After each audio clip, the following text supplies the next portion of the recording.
Olá, sejam todas e todos muito bem-vindos ao segundo Simpósio Brasileiro sobre Cidade, Paisagem e a Natureza. Eu quero iniciar agradecendo a oportunidade de participação neste evento, agradecendo a organização, a ANAP, Unesp, FAAC e PPG-ARC, e destacar a importância desta iniciativa, na difusão e troca de conhecimentos.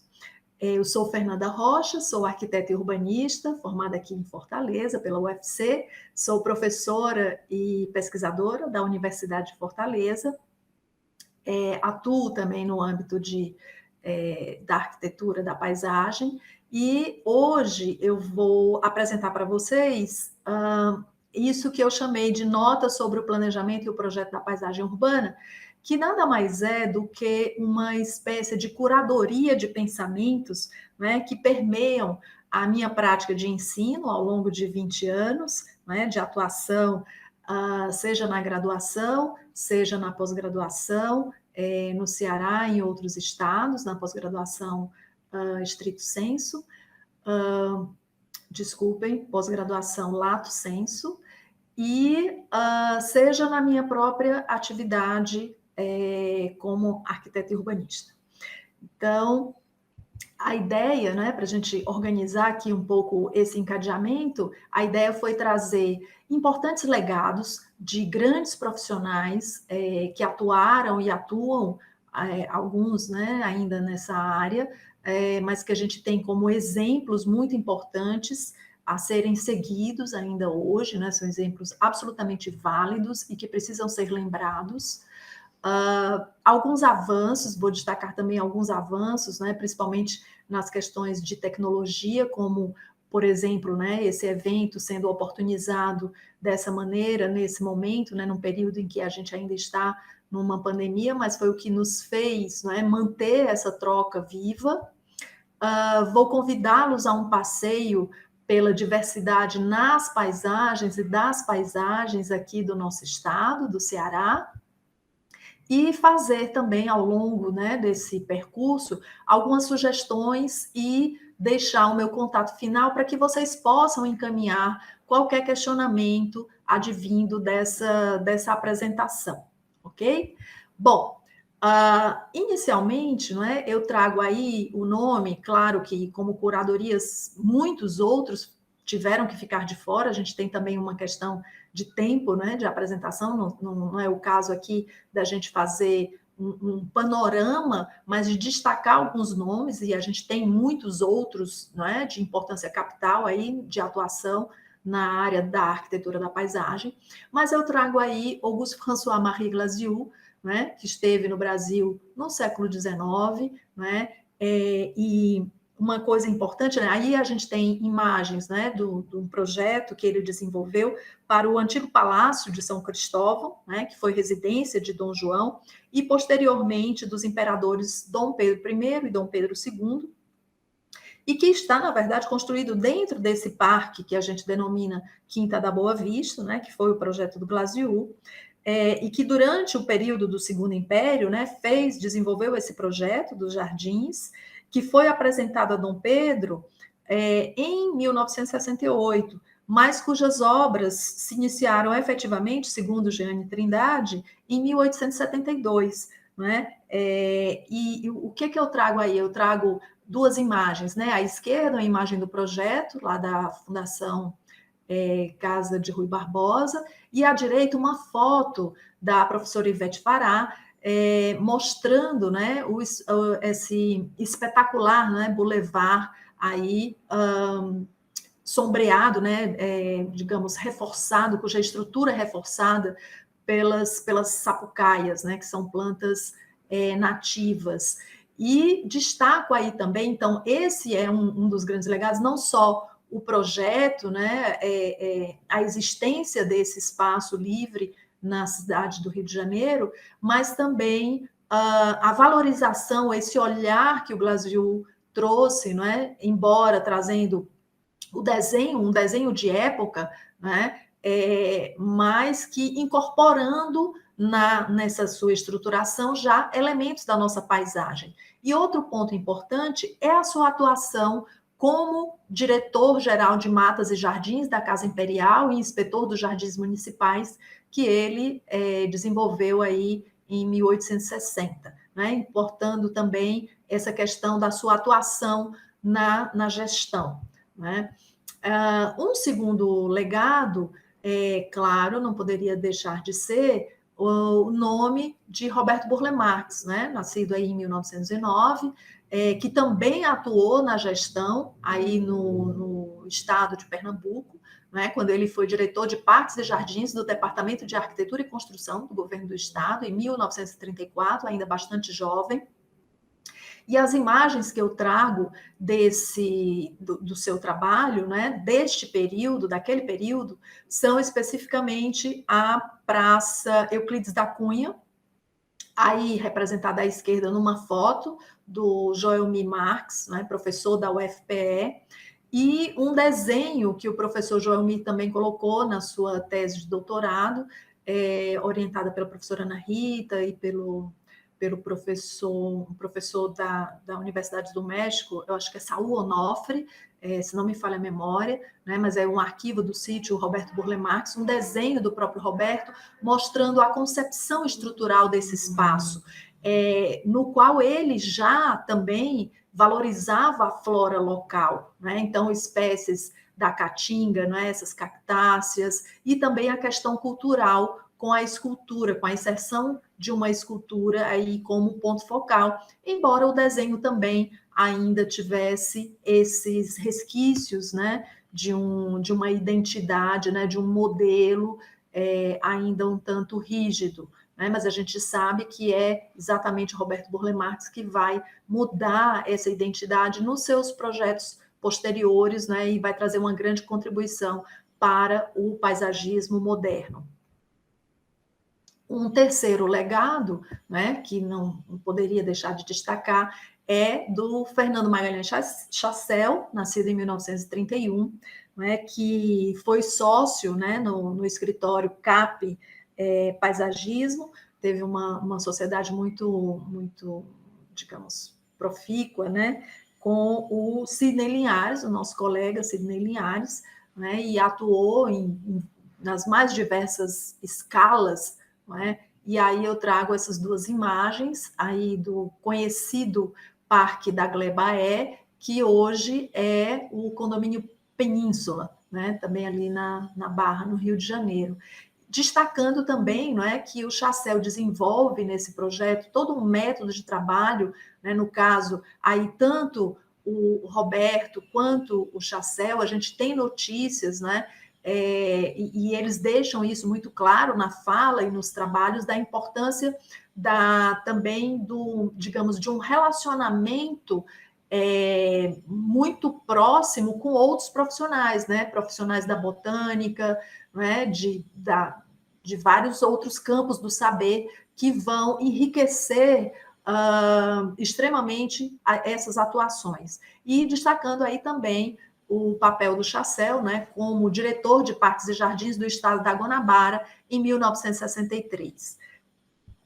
Outro ponto importante que eu esqueci de falar aí, especificamente sobre esse projeto, é a questão do método, né, de como ele desenvolve áreas de implantação do projeto, né, desenvolvendo esse método, quando ele zoneia esse parque, né, essa gleba, transformando em um parque, valorizando as espécies nativas daquele lugar, não é, daquele contexto. Então, quando ele faz modelo mangue, modelo restinga, modelo parque, ele está, na verdade, respeitando esse contexto, não é, paisagístico anterior à sua intervenção. E, nesse caso, inclusive, ele vai recuperar boa parte desses ecossistemas que haviam se perdido, como a gente vê aí na foto à esquerda.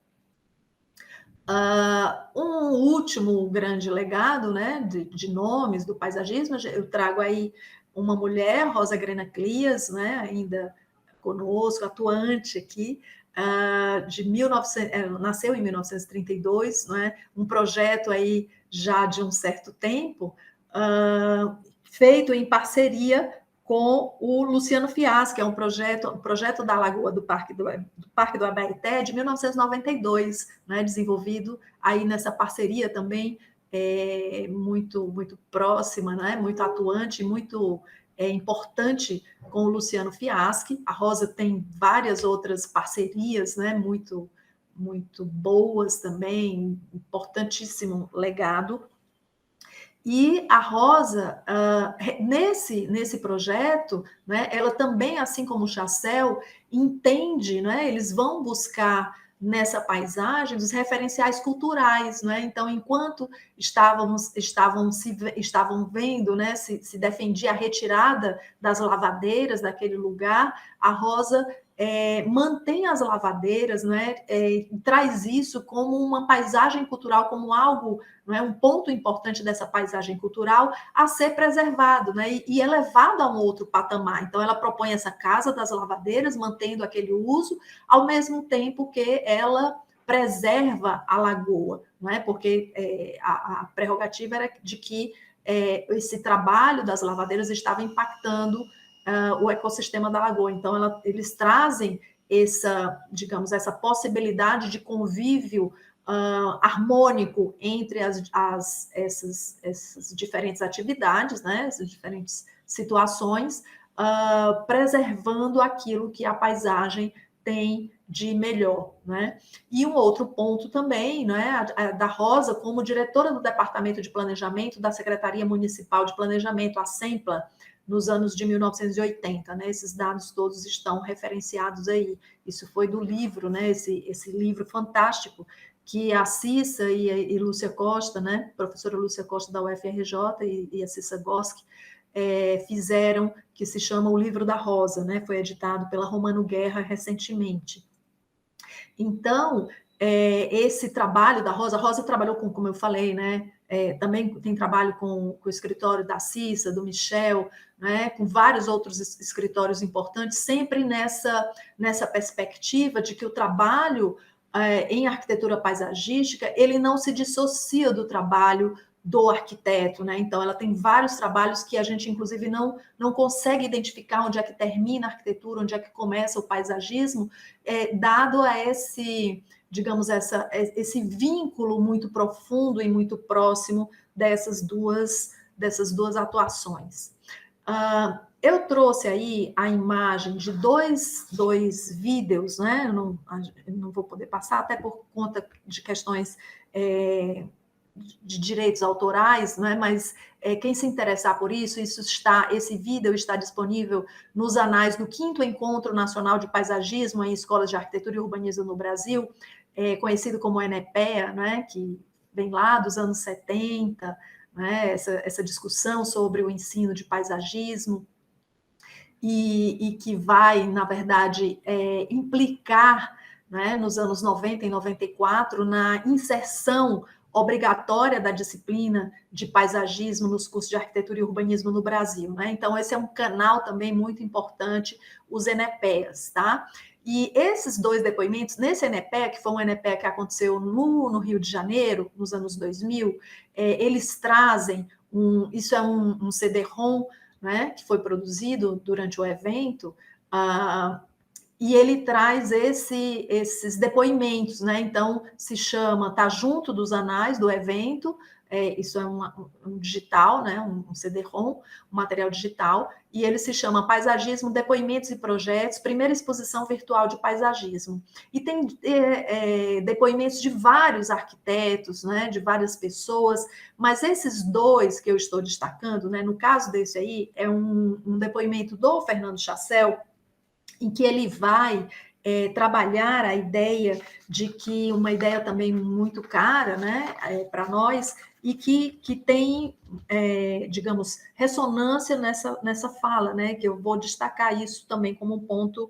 importantíssimo, né? Então, o Chassel fala da importância da formação dos paisagistas, né, da sua atuação como um profissional local, né? E ele destaca essa, digamos, a dimensão do país, né? A dimensão de um Brasil continental, e que seria praticamente, no mínimo, dificílimo, né, dar conta de uma realidade tão grande, de um contexto tão enorme quanto esse.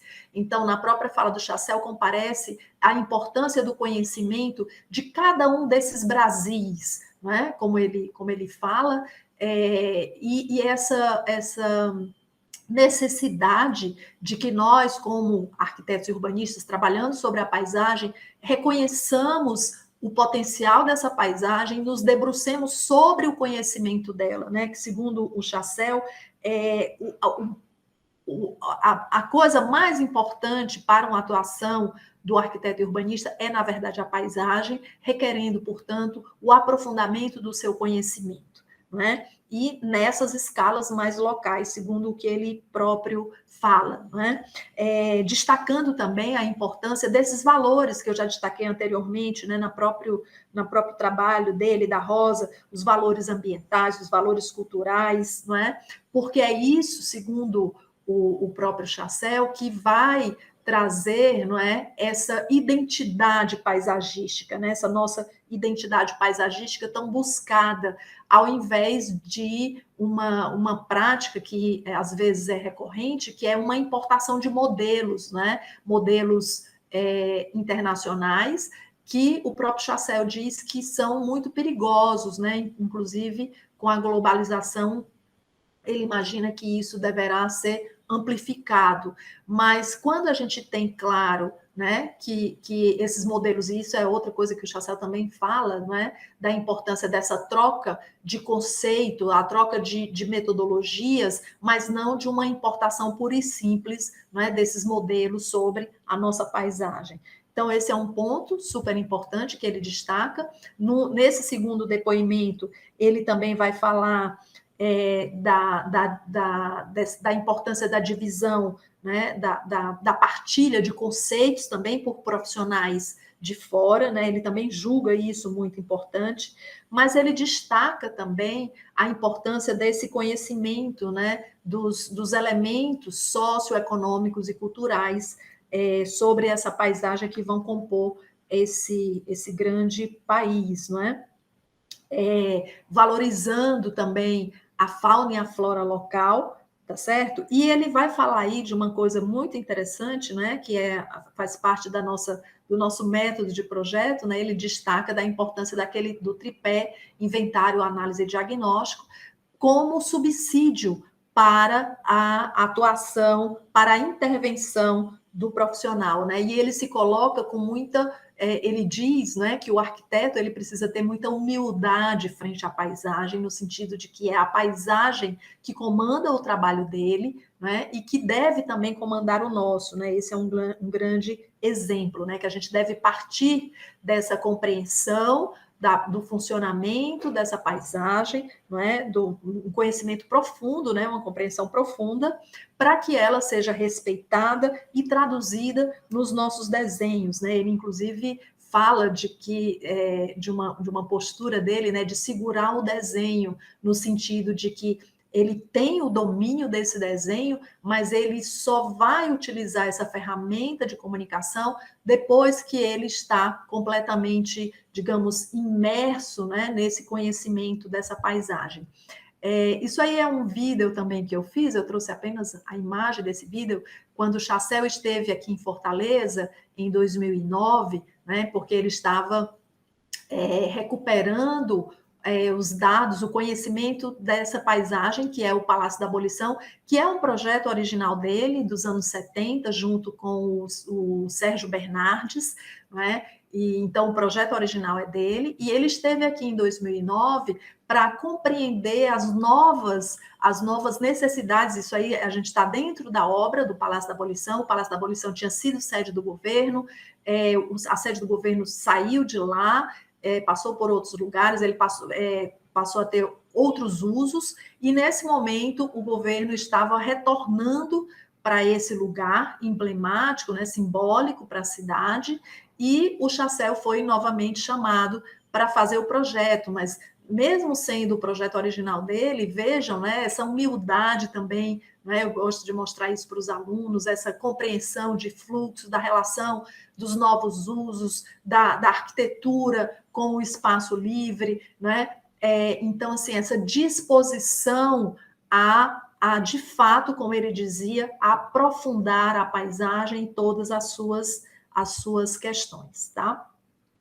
Eu trago aí também um outro elemento, né, que é esse relatos do paisagismo contemporâneo. Isso foi uma produção também, assim como eu destaquei aquela de 2000, do ENEPEA, de 2000, 18 anos depois, né, o grupo lá da Universidade Federal de Santa Maria fez também esses relatos, e esses aí estão disponíveis no YouTube. Eu deixo aí para vocês o link, né, que vocês podem, digamos, acessar, não é? E ver a diversidade de pensamentos de profissionais que atuam nos mais diversos lugares do país, não é? Ali reunidos como professores, né? Como profissionais, trazendo muitas ideias sobre essa atuação. Esse é um material riquíssimo que, não é? Por conta da tecnologia, hoje a gente tem disponível aí no YouTube, na internet, tá bom? Mas, claro, mesmo com esses avanços de toda a tecnologia, a gente não prescinde das nossas referências impressas, né, dos nossos livros. Então, a gente tem aí uma referência importantíssima, que eu julgo nesse momento, em 2006, quando a gente não tinha ainda produção local, né, de bibliografia local, esse trabalho do Benedito Abud, e que vai já trazer para a gente isso que já está consolidado como,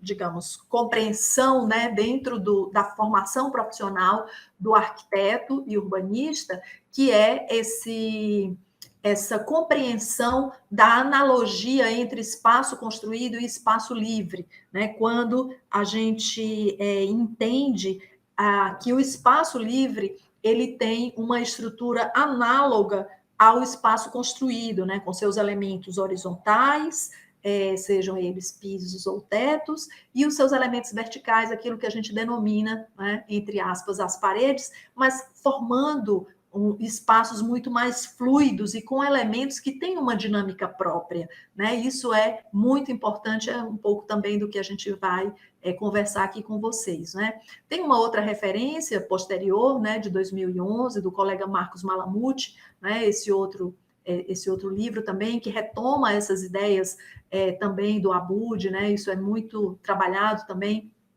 em artigos lá na paisagem ambiente. Esse é um conhecimento consolidado, né, do espaço, do papel construtivo da vegetação. Mas aí o que a gente percebe, né, que a gente precisa aprofundar um pouco mais nessas questões dessa vegetação, né, no conhecimento, naquilo que o Chassel falava do conhecimento sobre a paisagem, né? A gente tem também algumas referências sobre o desenho, né? O único título em português é esse primeiro aí, do Edward Hutchinson, é uma tradução, né? Mas está em português, os demais são referências estrangeiras, mas a gente tem também um material muito importante nessas questões de desenho, de composição, hoje também em canais no YouTube, né? Então, a gente tem o canal do Benedito Abud, também que se chama Criando Paisagem, tem do Marcos Malamute, e eu deixei um aí de um colega aqui de Fortaleza, né? Meu colega na universidade, professor Marcos Bandeira, que também trabalha fenomenalmente essa questão do desenho, né? Nas mais diversas instâncias, né? E tem trabalhado na disciplina de ateliê que envolve urbanismo e arquitetura, junto com outros saberes. No caso dele, é representação e expressão.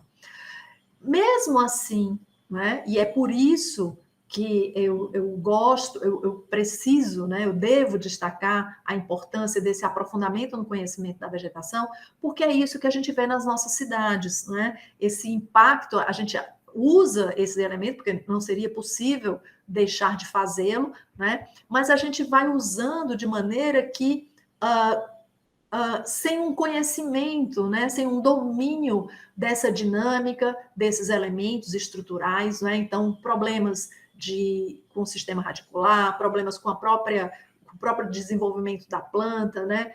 Causando questões de redução dos espaços da funcionalidade desses espaços, né, criando problemas de acessibilidade. Então, tudo isso precisa ser visto com muito critério, com muita atenção, né? Essas primeiras fotos aí são de São Paulo, essas duas últimas são de Fortaleza, porque isso é perceptível no Brasil inteiro, né? No caso de Fortaleza, aí a gente tem podas drásticas, né? Transformando a forma, né? A arquitetura desta árvore, né? Que é uma árvore de grande porte. Por quê? Porque ela simplesmente está incompatível com a infraestrutura de fiação aérea, né? E aí vem as podas de manutenção e fazem esse tipo de intervenção que nada mais vai ocorrer do que a vulnerabilidade dessa planta, né? No caso de uma chuva mais intensa, de ventos mais intensos, ela vai acabar por sofrer algum dano e possivelmente até causar danos, né, para os imóveis do lado, automóveis e pessoas, né? Então, são situações dramáticas que ocorrem não só para a planta, mas para nós também, né? E como resultante dessa poda, né, nós temos também aí todo esse material, né, esse resíduo que é gerado, né, que precisa ter uma destinação e que muitas vezes fica aí um tempo também provocando esse tipo de situação também de impacto negativo na acessibilidade. Um outro material, né, de referência, não poderia deixar de destacar aqui o trabalho da Rede Coapá, né, que também já foi Coapá, Quadro do Paisagismo no Brasil, Coapacel, depois que passou a ser o Sistema de Espaços Livres, e mais recentemente a Rede Coapá, né, tudo isso produzido por uma grande equipe, que durante muito tempo foi coordenada pelo professor Silvio Macedo, que infelizmente nos deixou aqui na pandemia, né, durante a pandemia, e também os colóquios Coapacel, que estavam aí naturalmente vinculados aos ENEPEAs, né? Então, eu aproveitei para destacar aí essas três imagens. Essa primeira, que é uma imagem de um CD-ROM, né? Que eles produziam, né?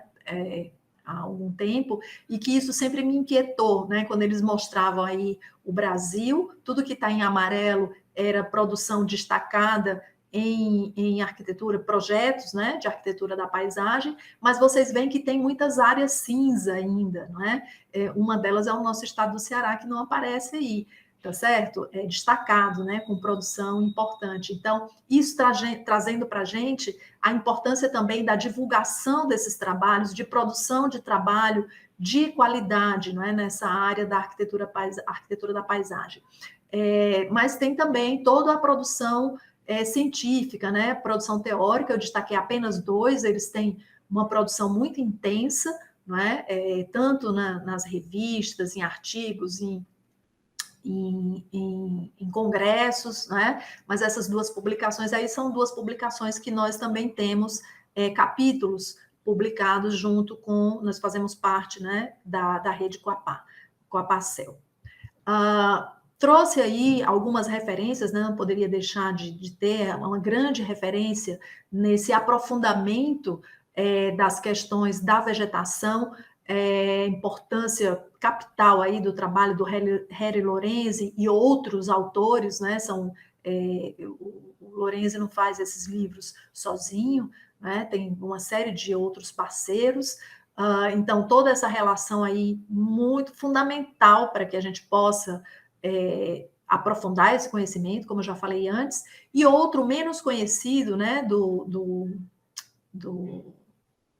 engenheiro agrônomo, né, Paulo Hernani. Ele não é muito conhecido no Brasil, mas ele é um técnico, ele foi um técnico da Embrapa, hoje ele já está aposentado, e tem essa produção aí também importantíssima de 5 volumes, bastante densos, bastante extensos, apenas sobre espécies arbóreas brasileiras. E quando eu conversei com o Paulo Hernani, eu lembro, o Paulo Hernani, ele trabalhava em Brasília, né, mas ele é cearense, e ele me contava que ele tem material, né, ele tinha material na época para fazer pelo menos outras 5 publicações dessas, né? Esses livros são livros mais ou menos daquele porte ali do Lorenzi, aqueles livros grandes do Lorenzi, de árvores brasileiras, volume 1, 2 e 3, mas eles têm, em termos de material, em termos de extensão, né, quase que o dobro de páginas, né? Então, assim, é também uma produção importantíssima nesse sentido do conhecimento das espécies, né?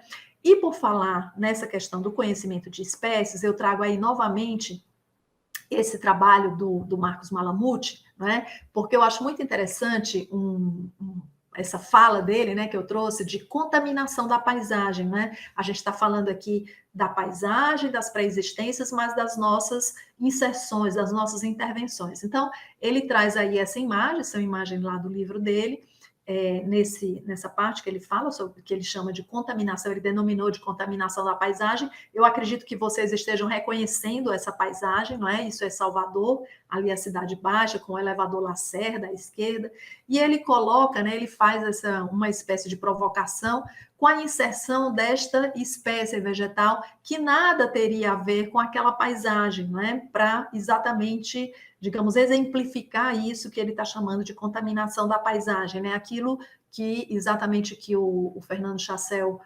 falava, né? Defendendo a questão das nossas identidades paisagísticas, né? Ele traz aí também uma outra imagem que eu acredito, espero que vocês também reconheçam, né? E já a primeira à esquerda do Nordeste, aqui no sul do país, né? Isso é aquele portal de entrada ali da cidade de Gramado, mostrando também a mesma situação de contaminação, né? Ou seja, o uso de espécies, espécies que são estrangeiras àquela paisagem original, tá? E aí, nós chegamos agora nesse momento em que nós vamos passear aqui pelo Ceará, né? Eu trago aí para vocês uma referência também muito cara, que é a nós, que a gente utiliza na graduação, né, no processo de formação dos arquitetos e urbanistas, que é essa produção de biólogos e engenheiros agrônomos, né? Então, novamente, destacando a importância dessa troca de conhecimento e de como isso nos faz avançar, não é? nessas questões. Então, esse é um trabalho, é um artigo científico produzido pelo Marcelo Moro, que é um biólogo, e uma equipe bastante importante, né? O Antônio Sérgio Castro, engenheiro agrônomo, que é especialista em botânica, Mariana, Marcelo também são biólogos, e aí eles trazem essa visão, não é, que é disseminada pelo Brasil dos biomas, né? Uma classificação do IBGE, e aí quando a gente, retomando aquele ponto que o Chassel fala, né, a gente vê uma classificação dessa, a gente percebe a localização da Caatinga, e aí o destaque para o estado do Ceará, completamente inserido nessa região, mas que nesse bioma, né, quando a gente aprofunda esse olhar, a gente vai ver que essa caracterização, ela precisa de um maior detalhamento, e foi isso, né, que alguns autores fizeram, e vão aprofundar isso, inclusive, a gente conversa muito, eles já falam que precisam de atualização, né? Então, daquela compreensão de que todo o Ceará está apenas no bioma da Caatinga, a gente passa para uma outra situação de uma percepção daquilo que eles chamaram de unidades fitoecológicas, né? Que a gente tem aí, nesse momento, pelo menos 10 unidades fitoecológicas, né? Transformando completamente essa escala de compreensão, né? E outro ponto importante, né, que está intimamente relacionado também com a fala do Chassel, que eu trouxe para vocês no início, né, que é essa compreensão, né, de que a vegetação ela é apenas a ponta do iceberg, né, que está aí mostrando para a gente algumas situações que estão, né, mais abaixo, em camadas mais inferiores, mas nem por isso menos importantes. Então, no Ceará, a gente tem a questão da geologia, né? Então, a gente tem 2 tipos de substratos que vão compor essa imagem paisagística. Essa geologia, ela define aquilo que a gente chama de unidades de relevo, né, que estão classificadas aí em 7 unidades diferenciadas, cada uma delas relativo a uma geologia específica, e a partir dessa unidade de relevo é que a gente tem as caracterizações dos tipos de vegetação, né? E percebam como elas são diversas, tá? Esse material vocês encontram também disponível na internet. Eu deixei no final as referências e vocês podem buscar isso disponível online, tá bom? Então, vamos aí ao nosso passeio, só para a gente ter essa percepção, né? A gente sabe, né, desse dito que uma imagem fala mais que 1000 palavras, então aí a gente vai ver um pouco, né, dessa diversidade paisagística aqui do Ceará. Outra coisa importante, não é essa questão da dinâmica, não só que eu falei anteriormente, da dinâmica do próprio elemento que compõe a paisagem, as árvores, né, na sua dinâmica própria, nas suas associações, que era outra coisa também que o Roberto Burle Marx vai falar, que ele vai trazer do aprendizado com outros profissionais, não é? Em vários momentos que ele vai atuar, tá? Mas essa dinâmica também, por exemplo, temporal, não é? Então, do próprio crescimento da árvore, mas a dinâmica temporal relativa também ao clima, né? Então a gente tem aí uma caatinga de cristalino, do cristalino no período chuvoso, e essa mesma paisagem, o mesmo ângulo, né? Da mesma caatinga do cristalino no período seco, né? Mudando claramente a feição, né? E mostrando para a gente essa questão da dinâmica. Então, que a gente precisa entender também essa paisagem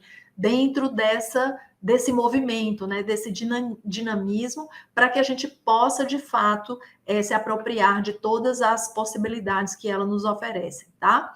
Então, aí vocês vão ver, não é? Diversidade de situações. Uma outra coisa que a gente retoma aí, por exemplo, nessa imagem, né, que eu falava da vegetação como um elemento, né, como a ponta do iceberg, a gente tem aí claramente um carnaubal, né, as coperníceas pruníferas aqui distribuídas no meio dessa caatinga do cristalino, a indicar para nós que aqui está passando o rio, né, aqui existe a presença de água, ainda que esse rio não esteja presente visualmente na paisagem, né, porque aí a gente está num período seco, os nossos rios são intermitentes, né? Eles não são perenes, então a gente pode não ver o rio, mas a gente tem uma indicação de que ele existe ali naquela paisagem a partir da percepção dessa vegetação, da existência dessa vegetação. Aí, novamente, esse carnaubal já numa outra condição, né? A gente conhece essa capacidade dessa espécie de se adaptar a períodos alagados, né? Períodos de chuva e até de beira de rio mesmo, em que elas conseguem sobreviver numa condição de alagamento, né? Mas que em outros momentos elas vão estar num terreno mais seco, né? Quando essa cheia se reduz, não é? Quando se reduz o leito do rio. Aí outras situações de cerrado, por exemplo, né? A gente acha que o cerrado está só lá no centro-oeste do país, mas não, a gente tem assim aqui no Ceará e em Fortaleza, né? A gente inclusive tem no meio urbano um encrave de cerrado, né? Que hoje ela está definida, delimitada pela legislação urbana como uma área de relevante interesse ecológico, né, que vive sofrendo uma série de ataques, né, mas que mostra para a gente a importância do conhecimento desses elementos, né, do conhecimento aprofundado. Aí eu vou passar um pouco mais rápido, a gente tem muitas imagens, né, mostrando, exemplificando cada um desses. Isso aí é só para lembrar para a gente também outra questão, não é, que o Roberto fazia, né, a questão das expedições, também não só para conhecer as espécies vegetais, para conhecer das suas associações, mas também como, digamos, como material referencial nas composições que ele propunha, né? O Tabacou relata isso, ele relatava isso nas suas falas, o Tabacou transcreveu muitas dessas falas, não é? E o Tabacou também tem um trabalho que eu vou mostrar lá no final, deixar para sugestões com vocês sobre isso. Eu também vou fazer uma provocação já sobre isso com vocês. Então, esse conhecimento também, ele nos auxilia nessa, digamos, no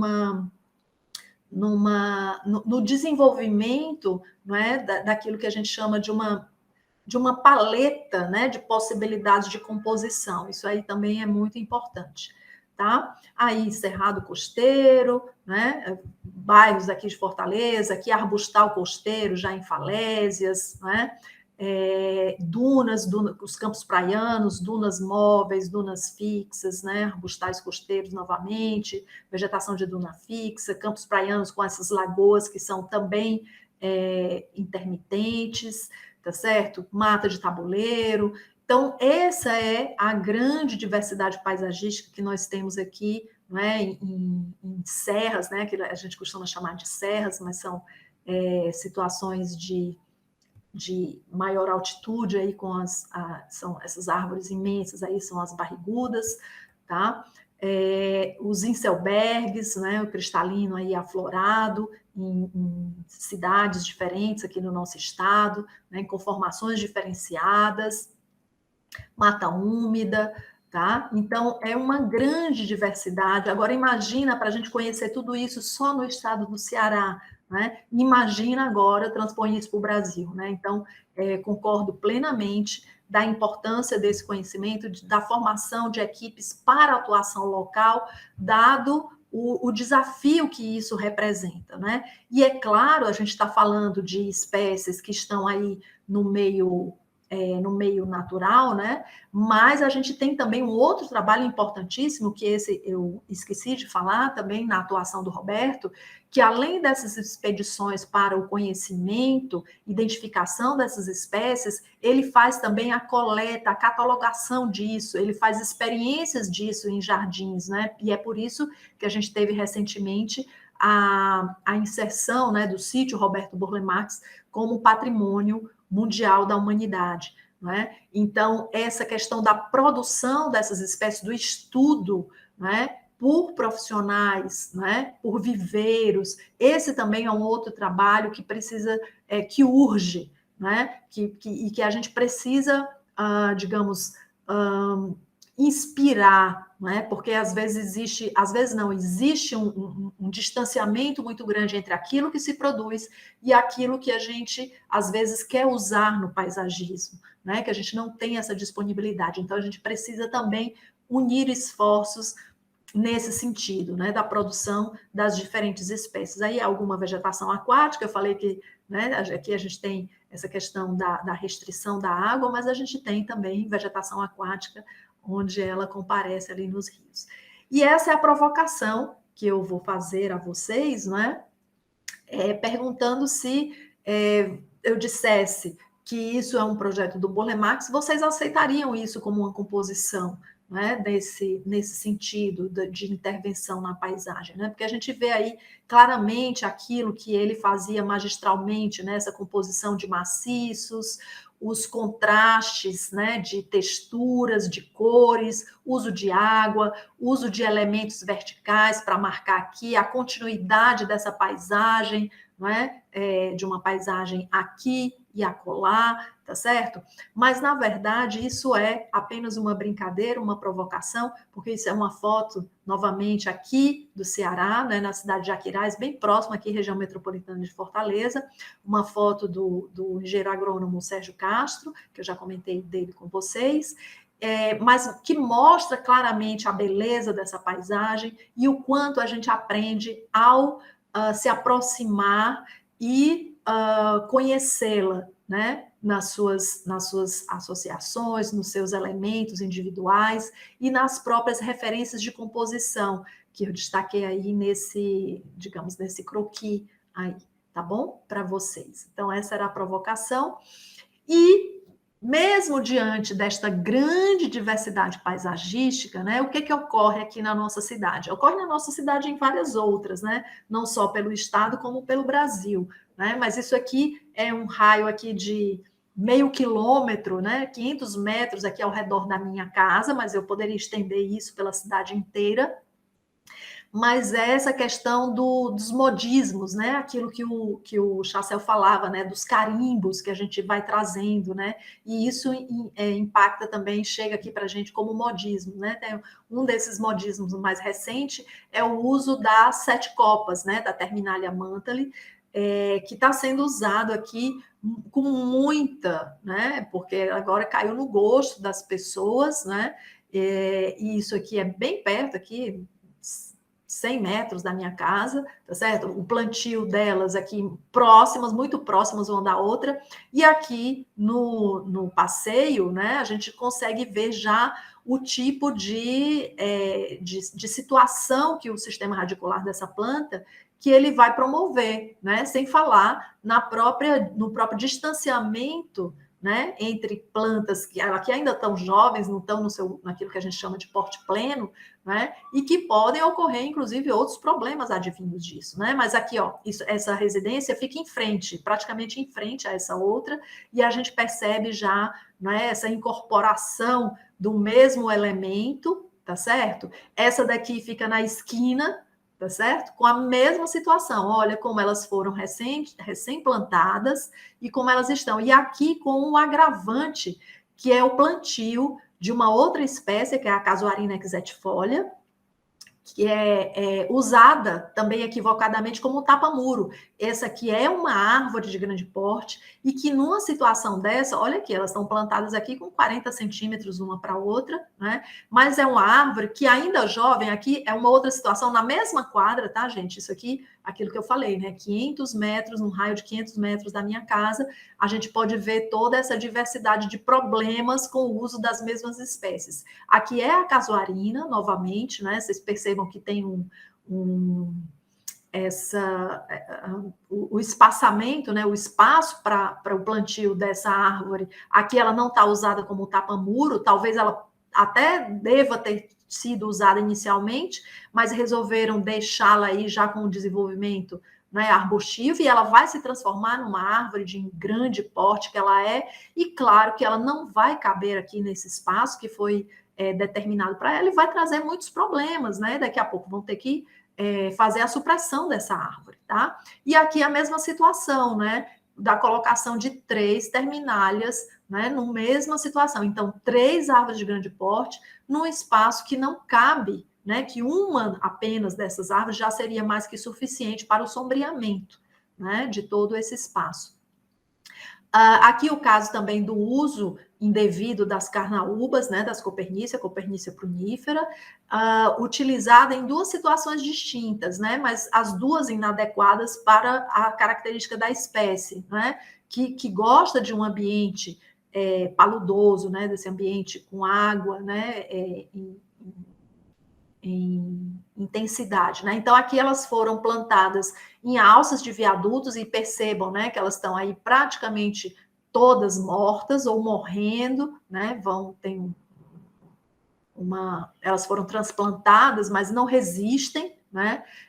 E aqui numa condição também de exposição à maresia, porque aqui a gente está no caminho da praia, e também numa condição de sombreamento por esses prédios, né? Situações de sombreamento muito intenso dessas mesmas espécies. Então, as que foram plantadas já estão todas mortas, né? Então, é isso que eu falei da compreensão das características, né? Dos atributos dessas espécies também extremamente importantes, na verdade, essenciais para esse uso, né? Aqui, para não deixar de falar das flores, né, para não dizer que não falei das flores, eu trago aqui uma outra espécie que me é muito cara, que é a Turnera subulata. A gente conhece ela aqui popularmente como xanana, e é uma planta, na verdade, é o que a gente chama de uma espécie espontânea, né? Ela está classificada em alguns livros, a meu ver, equivocadamente como aquilo que se chama de espécie daninha, né? Na verdade, aqui ela traz muitos benefícios, inclusive para a fauna, tá certo? E sem falar na questão estética, né? Que ela vai, imagina uma calçada, né? Uma calçada relativamente exígua, com um muro desses, nada convidativo, né? Um muro de pedra que vai, digamos, transmitir muito calor, dada a intensidade de insolação que a gente tem aqui o ano inteiro, praticamente, né? E a coisa mais amena que a gente tem nessa calçada são exatamente essas espécies de brotação espontânea, né? E isso foi algo que, inclusive, o Roberto Burle-Marx se sensibilizou com essa espécie quando esteve aqui em Fortaleza e viu, né, a sua preponderância, né, no meio urbano, e ele vai especificar essa planta nos jardins do Teatro José de Alencar, né, um dos primeiros projetos públicos que ele desenvolve aqui em Fortaleza. Ele chega aqui para atuar em Fortaleza em 1969, trazido pelo Acácio Gil Borsoi, e ele vai fazer aí nos anos 70 o primeiro projeto para os jardins do Teatro José de Alencar, e depois ele faz já em 94, né, em 93, 94, ele vai desenvolver o último projeto já de um momento de restauro do teatro, de mudanças, inclusive de usos do jardim, tá? E ele especifica essa planta para lá, e a gente tem muita dificuldade de manter essa planta no local, porque os jardineiros, normalmente, quando vão fazer a manutenção, eles retiram a espécie, porque julgam que aquilo é mato, né? E essa ideia de que uma planta é mato, ela traz, na verdade, embutida a ideia de que aquela planta não tem valor, né? De que ela tem o valor de lixo, tá? E, na verdade, o lixo, essas fotos aqui são todas minhas, né? E esse aqui é um espaço, uma alça, né, ali da BR-116, e isso aqui não é um espaço de playground, né, para crianças, na verdade é um espaço de exposição desse tipo de equipamento, é de alguma empresa aí, mas que está tomado por essa vegetação e que transforma esse lugar, mas que numa visão de uma outra perspectiva, esse é o mesmo lugar, tá? É a continuidade, já é essa ponta que está aqui, aí é que a gente vê, de fato, o que é lixo, né? Que é a intervenção humana que não compreende, não é? A importância também do processo educativo, né? A falta de educação humana, ela causa esse tipo de problema aqui para a nossa cidade. Então, olha a diferença do que é lixo e daquilo que não é lixo, né? De que, na verdade, é uma espécie que traz inúmeros benefícios. Ela, inclusive, é uma planta medicinal também, tá? Aí uma outra situação, no caso de São Paulo, né, destacando essa intervenção, lógico, né, que a gente estava falando aqui, uma forma de compatibilizar com a infraestrutura aérea, com os acessos das residências, né, a questão da calçada também, mas essa incompreensão de que a planta ela precisa também de espaços adequados, né? Então, berços muito pequenos, né? A planta sendo colocada em berços muito pequenos, numa situação também de extrema vulnerabilidade dessa planta, quer seja pelo aquecimento das suas raízes, né? Então, ela vai ter muito mais dificuldade de se desenvolver, né? Sem falar na própria absorção de água também, que fica muito prejudicada, né? Eu sei que o André Graziano iniciou aí um trabalho na gestão passada, muito importante na subprefeitura da Sé, em São Paulo, que agora está disseminado em toda a cidade, né? Mas essa ideia de transformar esses espaços, né, e fazer com que eles, inclusive, desenvolvam outras possibilidades, né? Não ser só o local para plantio, mas ele é também tratado como uma infraestrutura, né? Como uma possibilidade de reter as águas, né? De compor a drenagem, né? E de trazer menos impactos quando vem as chuvas, né? E claro, vão proporcionar para as espécies vegetais condições muito mais amenas para a sua sobrevivência. E aí, falando um pouco da questão da pesquisa, não é? E do trabalho que a gente vem desenvolvendo também aqui na universidade, na graduação e na pós-graduação, através do Laboratório da Paisagem, a gente tem aí recentemente desenvolvido, lógico, isso não é desenvolvido apenas por nós, né, arquitetos e urbanistas, a gente conta com a infraestrutura da universidade, do NAT, do INOLAB, né, com vários professores, vários alunos que se dispuseram a trabalhar conosco em conjunto, e aí a arquiteta, né, Maria Gabriela Cunha Pleyard, que ela é egressa da Unifor, né, ela foi aluna na graduação, foi minha aluna, fez parte do Laboratório da Paisagem, e quando ela vai para pós em paisagismo, né, pós-graduação lato sensu, o que ocorre? Ela vai desenvolver no seu TCC a primeira etapa, a fase 1 dessa ferramenta digital de catalogação de espécies nativas da flora cearense, né? Então, ela vai fazer levantamento, né? Lógico que boa parte desse levantamento e classificação já vinha assim, sendo feito, né? E contou com a participação dos alunos da graduação. A Gabi, ela vai fazer também toda uma revisão bibliográfica e o desenvolvimento da fase 1, né? Isso foi o TCC defendido em 2018 dessa ferramenta que a gente denominou de Florapédia, tá? Na sua fase 2, a gente contou também com a outra aluna, também egressa da graduação, né, arquiteta e urbanista Ivone Beatriz Romeiro Brandão, que vai desenvolver a fase 2 dessa mesma ferramenta, né, incorporando melhorias já no protótipo, né, de funcionalidade, desenvolvendo todo um design de interação junto com essa equipe que eu falei agora há pouco, do NAT e do Inolab, e uma alimentação do banco de dados também com o apoio de um aluno de uma outra pós-graduação, que é de arquitetura e projeto sustentável, né, que eu também dei aulas lá, dou aulas lá em num módulo específico, e que também trazendo essa ideia, né, do compartilhamento de informações, do trabalho em conjunto, como a gente consegue trabalhar, né, fazer coisas. Ele foi me orientando também de TCC nessa outra pós, né, as meninas, a Gabi e a Ivone também foram minhas orientandas na pós-graduação. E aí, como a gente consegue ir além quando a gente trabalha em conjunto, né, nesse trabalho colaborativo e participativo. Eu estou trazendo aí algumas imagens de telas, tá?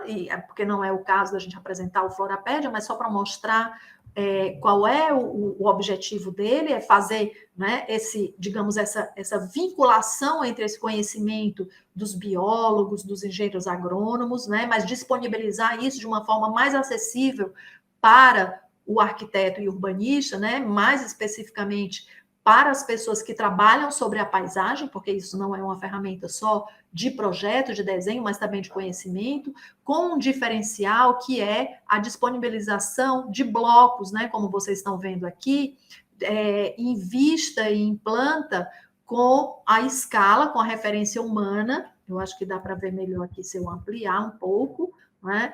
Então, esse seria o grande diferencial. Mas aí na ficha técnica a gente tem toda uma série de informações, né, que vão também contribuir na compreensão dos atributos dessas espécies, né? Nós temos aqui relação de espécies, né, como se fosse um glossário e uma série de coisas, tá?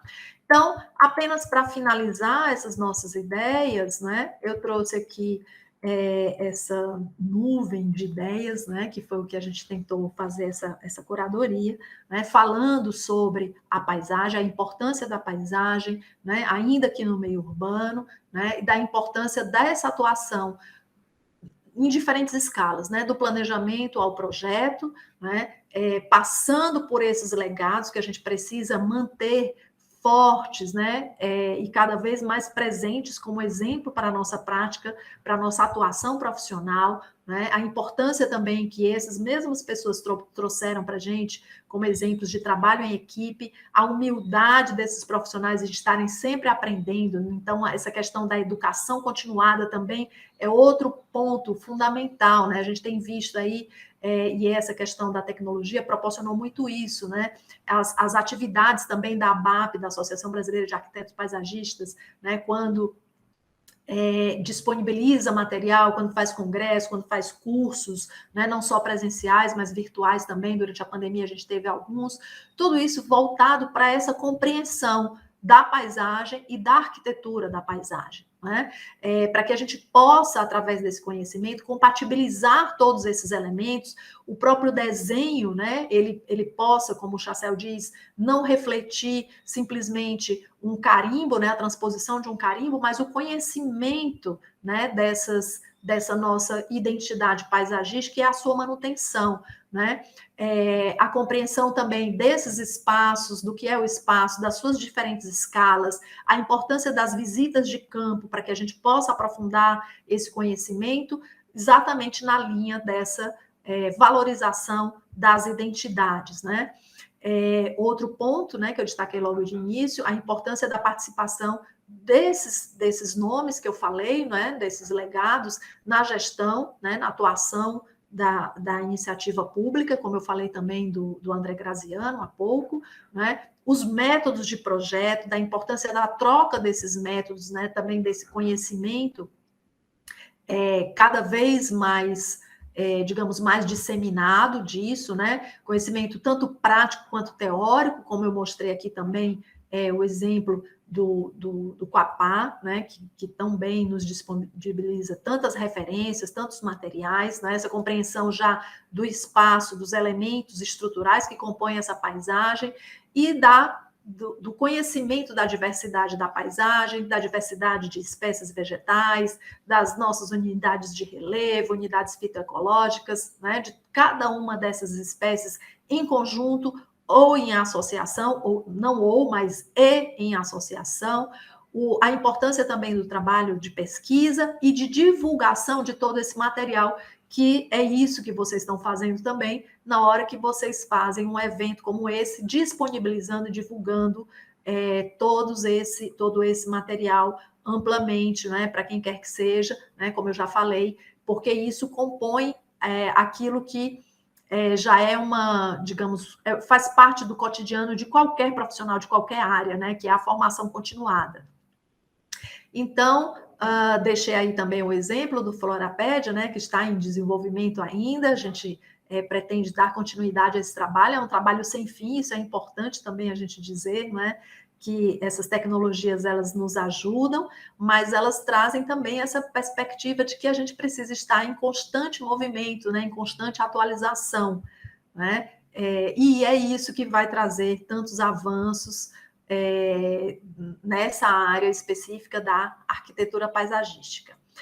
Só para finalizar, eu falei que eu ia trazer algumas sugestões, né? Esse é um material excepcional, eu tive a oportunidade de acompanhar essas apresentações do José Tabacou, né? Esse ano, onde ele passou, foi no primeiro semestre, né? Que ele passou por todos esses biomas brasileiros, né? O José, ele tem um profundo conhecimento, né, de vários de todos eles, né, mas lembrando de que isso dá um panorama amplo, mas que a gente precisa aprofundar essas questões para cada situação específica. Mas esse material aí é fenomenal, por isso que eu não poderia deixar de falar, tá? Isso está disponível no YouTube, vocês podem acessar. Aí estão as referências que eu falei, sobre tudo que eu falei, durante essa apresentação, e eu estou disponível através desse e-mail, fernandarocha@unifol.br, para qualquer colocação, qualquer questionamento que vocês possam querer fazer, é só encaminhar um e-mail que eu terei um enorme prazer de retornar para vocês, tá bom? Então era isso, fiquem bem, com muita saúde e até breve.